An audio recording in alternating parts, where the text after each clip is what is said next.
Hey everybody, welcome back to the channel. I have a confession to make. I'm here at the OC Auto Show. Sorry, I got a little choked up. I'm at the OC Auto Show, and I was doing some research, like what are the best-selling cars? And the Chevy Trax is one of them. So here we are, we've got the 2025 Chevy Trax. Now my confession is, I'm walking around here, I'm looking at all the different Chevys, and I'm like, which one is the Trax? All these little SUVs kind of look the same.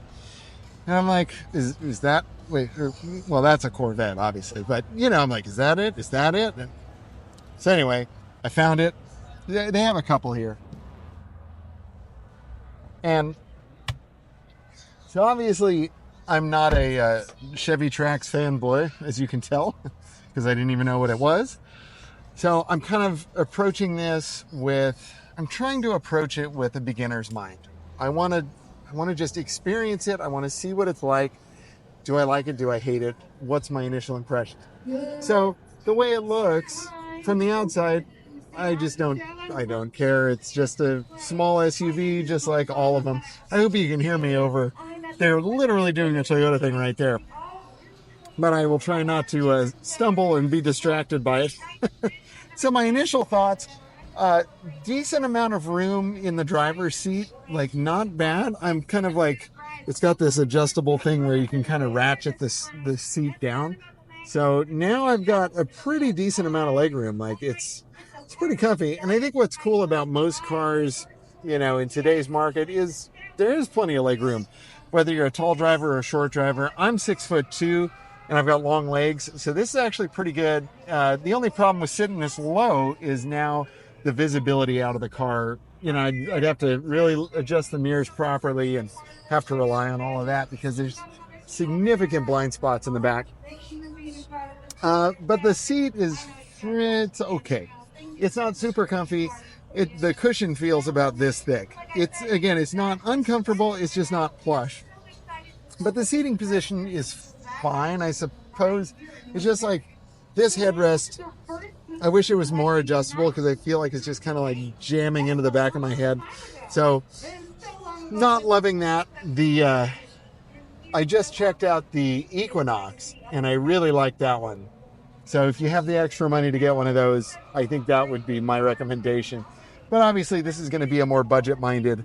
Got a couple of cup holders here.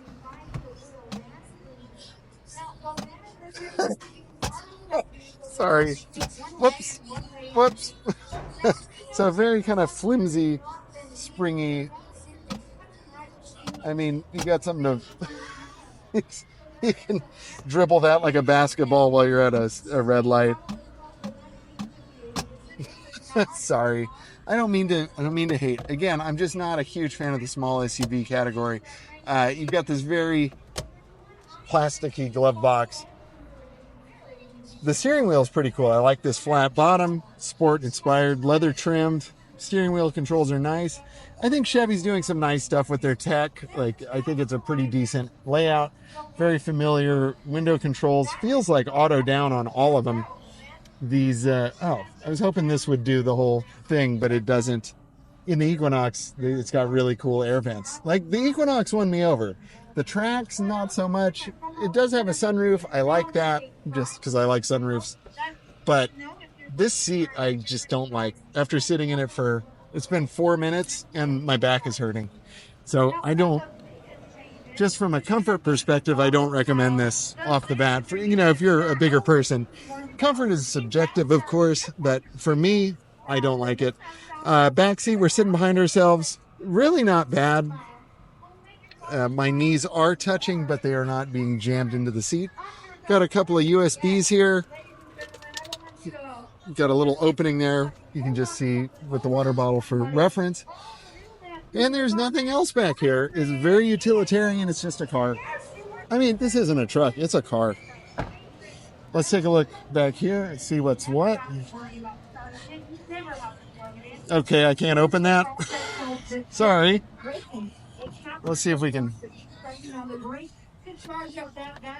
see what's going on. So very roomy. If you need to be able to put stuff back here, there's certainly room. and that's fine. I really wish I could open that up, but what are you going to do? But you can see, back seat, again, not much to speak of there. Let's see what size these tires are. Decent sidewalls. I mean, they look like passenger car tires. I'm going to go back here, see if I can find the size a little more gracefully. I don't want to get down on the floor. Oh, 245/45 R19. Amazing. I thought we were looking at 16s or 17s. These are 19s.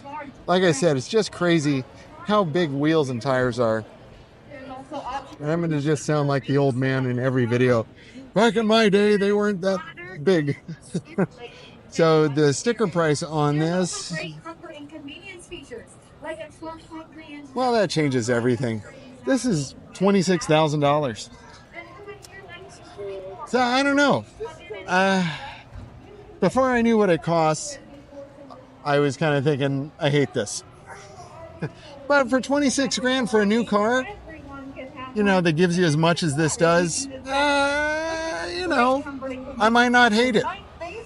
But the comfort for me is a deal breaker. So if you're considering one of these, what I would recommend, you know, is that you find one of these either at like one of your favorite car rental places or get on Turo, not sponsored. Find one of these to rent, spend 5 days with it, see what you think. I almost bought a Chevy Volt years ago because I was super excited about those. I rented one on Turo. I found out the seat was completely a deal breaker for me. Now, I'm sure there's somebody out there saying like, well, I have a Chevy Volt. I love the seats. Great. Comfort is subjective. So for me, these seats don't work. The Volt doesn't work. But for 26,000 bucks, I think this is a lot of car for the money. I'm pretty impressed with that. I don't know what reliability is like. I don't know, you know, I don't know what it's like to live with one of these, but sticker price, I'm appreciative of that. I think cars are too expensive now, and it's nice to see one for under 30,000 bucks. Let me know what you think about this in the comments down below. Do you have one of these? Do you have any experience with them? And, you know, hopefully one of these days I can get behind the wheel and kind of see how they drive. So there you have it, everybody, the 2025 Chevy Trax. I thank you very much for watching. If you liked the video, like the video. And, you know, do all the YouTube stuff. You know what to do at this point. And until next time, my friends, stay driven.